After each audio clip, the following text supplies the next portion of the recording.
Hello, in front of me I've got GameSir Nova. In this video I'll show you how to calibrate sticks manually.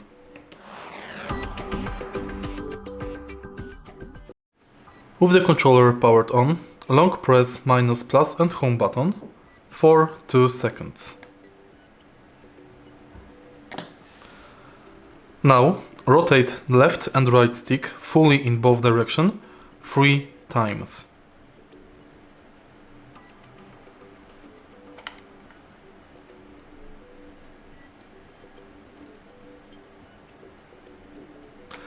Afterwards, press B button. Wait for the stick RGB cycle to return to original color, and it's done. If you find this video helpful, please leave like, comment and subscribe.